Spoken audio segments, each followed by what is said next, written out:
Hello everyone, welcome to my YouTube channel Mamta maths tutorial. और आज 10th class में lecture 57 है। ये हम चैप्टर 1 कर रहे हैं और आज करेंगे एक्सरसाइज 1.2 के बचे हुए सम, 4th से लेकर 7th सम तक। 4th सम देखिए बेटा क्या है, आपको दिया हुआ है क्या कि HCF ऑफ 306 एंड 657, इन दोनों ही संख्याओं का HCF 9 आपको दे रखा है, निकालना नहीं है। निकालना क्या है, उनका एलसीएम निकालना है। ठीक है, क्या दिया हुआ है, HCF ऑफ 2 नंबर्स, इन दो संख्याओं का HCF कितना है, 9 है और आपने एलसीएम निकालना है। अब हमें फॉर्मूला क्या पता है, दो संख्याओं के केस में HCF और एलसीएम की गुणा कर दो और product of 2 number, product of 2 numbers, और उन दोनों नंबर्स की आपस में गुना कर दो। ये क्या आएंगे, बराबर। ये रिजल्ट हम पहले पढ़ चुके हैं, दो संख्याओं का गुणनफल, कि दो संख्याओं की आपस में गुना कर दो और उनके HCF और एलसीएम की आपस में गुना कर दो। ये क्या आएंगे, आपके पास बराबर आएंगे। अब HCF कितना है, 9 है, एलसीएम तो हमें पता नहीं, और प्रोडक्ट ऑफ 2 नंबर्स, दोनों संख्याओं की गुना कर दो। एक संख्या 306 थी और दूसरी 657, इनकी हमने गुना कर दी। गुना करके लिखिए, बस कैलकुलेशन इजी हो जाएगा जब ये 9 नीचे जाएगा काटने में। तो देखो जरा, एलसीएम 9 मल्टीप्लाई गुना में है, दूसरी साइड जाएगा तो कहाँ चला जाएगा, ये भाग में, ये चला गया डिवाइड में। अब कोई टर्म कटती है तो उसे काट दो। 3 से काटते 102, फिर 3 से काट दें 34। अब आपने इन दोनों की मल्टीप्लाई कर दो, 657 की और 34 की, 2 26, फिर 3 से कर दो 8 3 3 12, ये दो क्या आया है 2 2 3 3 8, ये आया है आपका एलसीएम इन दो नंबर्स का। दोबारा देखिए क्वेश्चन को क्या कैसे किया, हमें दो संख्याएं दे रखी थी और उनका HCF दे रखा था, हमें उन संख्याओं का एलसीएम निकालना था। तो जो फॉर्मूला हमने पढ़ा हुआ हम उसका यूज करते हैं, क्या, HCF और एलसीएम की गुना करी और दोनों संख्याओं की गुना करी तो वो क्या आएगी, बराबर। HCF की वैल्यू रखी, एलसीएम तो हमें निकालना है, इनकी गुना कर दी, एलसीएम को एक तरफ रखा, बाकी सारे टर्म दूसरी तरफ, सिंप्लीफाई कर दिया तो हमारा ये आ गया एलसीएम। 5th पार्ट की स्टेटमेंट भी आपके सामने है, वो देख लीजिए। ये क्वेश्चन 5th बिल्कुल वैसा ही है जैसे आपने एक एग्जाम्पल करा था। ठीक है, इसमें रिटर्न का मैटर है काफी, लिखना कैसे लिखा हुआ है काफी, और लिखना कैसे है वो आपको डिस्क्रिप्शन में नोट्स है, वो वहां से देख लीजिएगा। उन नोट्स में लिखा क्या हुआ है वो मैं आपको सिंपल सी लैंग्वेज में एक्सप्लेन कर देती हूँ। क्या कहा गया है, देखो, चेक वेदर 6 की power n can and with digit 0 for any natural number. ये क्या कह रहा है कि 6 की क्या कोई भी पावर, कोई भी नेचुरल पावर क्या आएगी, कभी 0 से खत्म होगी। कहने का मतलब है 6 की पावर 1 कर दें तो कोई वैल्यू आएगी, उसके एंड में 0 आएगा या नहीं आएगा, 6 की किस पावर के लिए एंड में 0 आएगा, ये पूछना चाह रहा है। ठीक है, यहाँ पे 6 की किस पावर के लिए आंसर जो डिजिट आएगी उसके आखिर में क्या आएगा, 0, ये भी पूछ रहा है। अब देखिए जरा, हम कह देते हैं कि किसी n के लिए ऐसा आता है। ठीक है, किसी n के लिए ऐसा आता है कि 6 की पावर n एंड में क्या आ जाती है, उसका एंड विद द डिजिट 0, की आखिरी अंक उसका क्या आ जाता है, इकाई का अंक उसका क्या आ जाता है, 0 आ जाता है। अब कोई भी संख्या आई है और उसके आखिर में 0 है तो वो संख्या किससे भाग हो जाएगी, 5 से भाग हो जाएगी। ठीक है, यानी कि जो 6 की पावर n है किसी न किसी सूरत में 5 से भाग होएगी। यानी कि जब हम इसका फैक्टराइजेशन करें तो वहां पे कहीं ना कहीं 5 आना चाहिए, बट 6 की पावर n का अगर हम करें तो ज्यादा से ज्यादा कौन से अक्षर आ रहे हैं, 2 और 3 आ रहे हैं। ठीक है, 5 तो आएगा ही नहीं।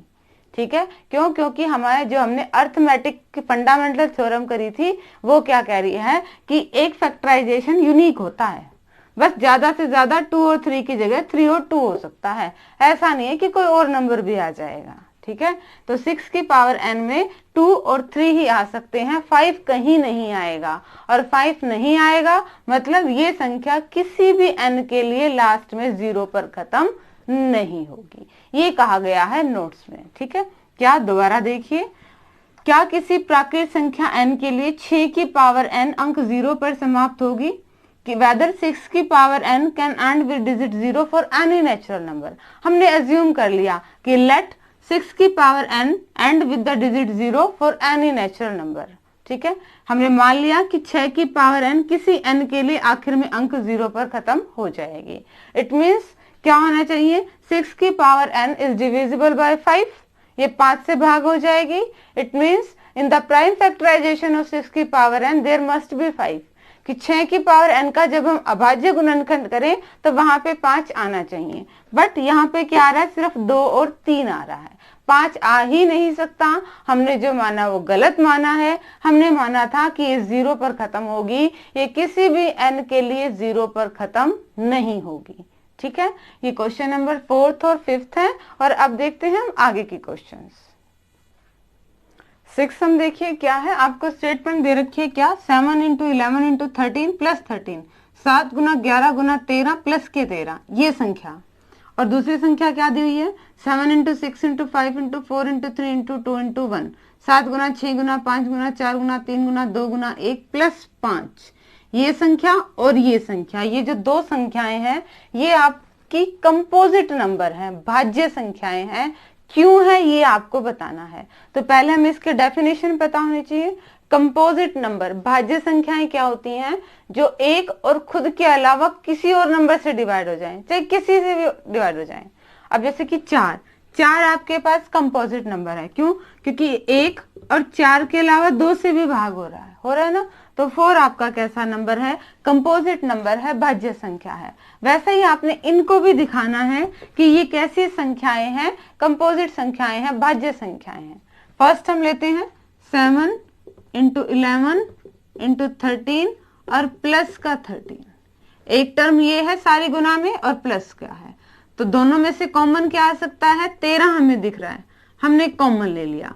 इस सारे में से 13 को बाहर निकाला तो अंदर क्या बचा? 7 गुना 11 प्लस में 13 में से 13 ही बाहर आ गए तो 1 तो है ही। यहां देखिए इनकी मल्टीप्लाई कर दे, 13 इंटू में 78, ये आ गया।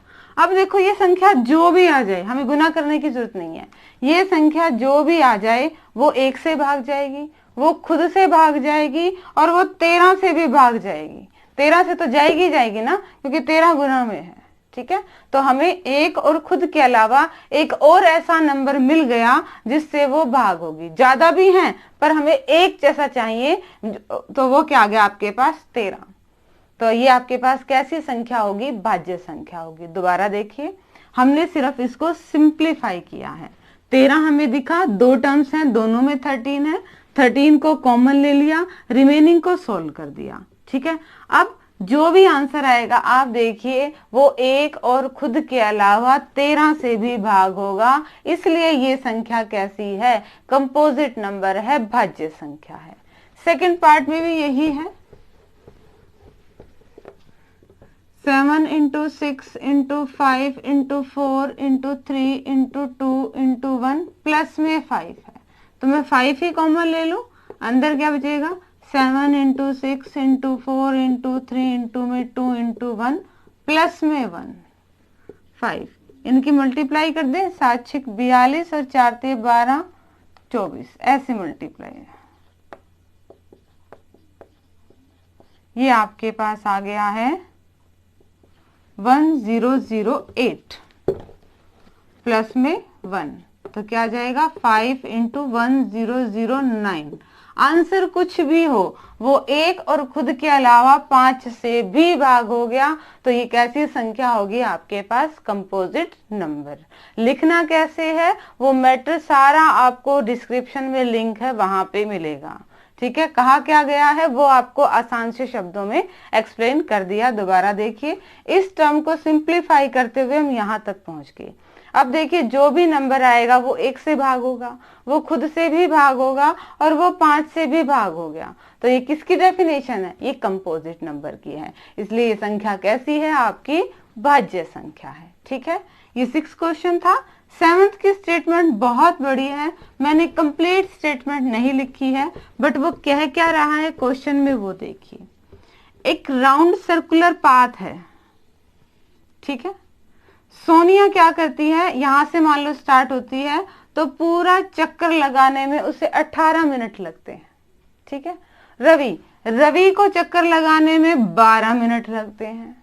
क्वेश्चन में क्या कहा गया है, अगर वो सेम डायरेक्शन में और सेम पॉइंट से स्टार्ट करें, मान लो इसी पॉइंट से और इसी डायरेक्शन में दोनों स्टार्ट कर रहे हैं, तो वो इसी पॉइंट पर दोबारा कब मिलेंगे? When will they meet? After how many minutes? कितने मिनट के बाद इसी स्टार्टिंग पॉइंट पे वो दोबारा मिलेंगे? तो देखो, जब साथ साथ चल रहे हैं आगे पीछे भी हो जाएंगे बाद में, तो यानी कि दोनों में कॉमन भी लेना है और बाकी बच गए वो भी लेने हैं। और ऐसा हम किस केस में करते हैं? ऐसा हम एलसीएम के केस में करते हैं। तो हम क्या करेंगे, 18 और 12 का एलसीएम निकालेंगे। 18 और 12, ये 2 से जाएगा, फिर 3 से है, फिर 3 से, ये 2 से है, फिर 2 से, इजी है। 18 को हम क्या लिख सकते हैं, 2 गुना 3 गुना 3, और 12 को क्या लिख सकते हैं, 2 इंटू 2 इंटू 3। एलसीएम की बात हो रही है तो जो कॉमन है वो एक बार लिखेंगे, ये लिख दिया, ये भी कॉमन है, ये लिख दिया, और रिमेनिंग है वो भी लिख दिए। देखिए जरा क्या आएगा, 36 मिनट बाद वे दोनों दोबारा स्टार्टिंग पॉइंट पर मिलेंगे, ठीक है। क्वेश्चन के अकॉर्डिंग सिर्फ हम, क्योंकि इस चैप्टर में कर ही हम क्या रहे हैं, एचसीएफ और एलसीएम में कर रहे हैं। स्टेटमेंट बड़ी थी, स्टेटमेंट के हिसाब से आपने सिर्फ ये देखना था कि हम एचसीएफ निकालेंगे या एलसीएम निकालेंगे। तो यहाँ पे हम क्या निकालेंगे, एलसीएम निकालेंगे, और 2 नंबर्स का एलसीएम हमें निकालना इजीली आता है, ठीक है। इसी के साथ ये आपकी एक्सरसाइज कंप्लीट हो जाएगी। डिस्क्रिप्शन में लिंक है, वो ले लीजिएगा और अपनी फेयर नोटबुक को आप मेंटेन कर लीजिए। आगे सिलेबस करने के लिए चैनल से जुड़े रहिए, इसे लाइक कीजिए, शेयर कीजिए और सब्सक्राइब कीजिए। Thank you.